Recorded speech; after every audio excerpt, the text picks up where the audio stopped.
Hello বন্ধুরা, তোমরা কে কে শাপলা খেতে পছন্দ করো? কেউ কেউ খাও, কেউ কেউ খাও না। আজ আমি আমার মতো শাপলার রেসিপি নিয়ে এসেছি। শাপলাগুলোকে আমি ছোট ছোট পিস করে কেটে ধুয়ে আমি নুন মাখিয়ে হাফ অ্যান আওয়ারের জন্য রেখে দেব।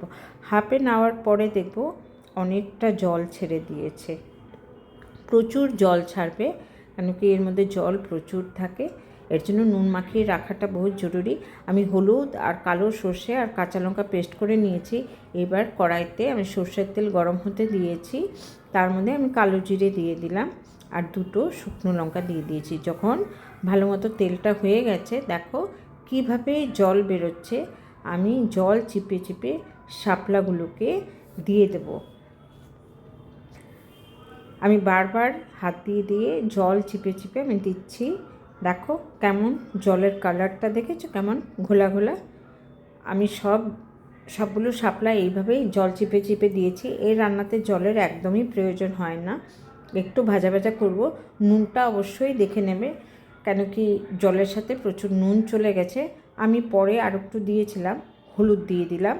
একটু ভাজা ভাজা করব, খুব সিম্পল রেসিপি। তারপরে আমি সর্ষের পেস্টটা দিয়ে দেব। আমি ঢাকারও দরকার নেই, কেন ঢাকলে যদি বেশি গলে যায়, এর জন্য আমি ঢাকিনি। দেখো শাপলা কিন্তু তেল টানে না। যেটুকু তেল দিয়েছিলাম পুরো তেল বেরিয়ে গেছে।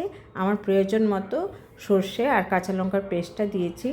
এইভাবে যদি না খেতে চাও, তোমরা পেঁয়াজ কুচি করে মাছ, ছোটো মাছ দিয়েও রান্না করতে পারো, জিরে, ধনে জিরে, লঙ্কার গুঁড়ো দিয়ে।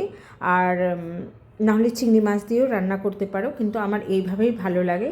আর অবশ্যই একটু চিনি লাগবে। যারা চিনি পছন্দ করো তারা তো দেবেই, যারা চিনি পছন্দ না করো তারাও দেবে, কেন কি শাপলা ভীষণ পাঞ্ছা পাঞ্ছা টেস্ট। একটু যদি চিনি না দাও ভালো লাগবে না।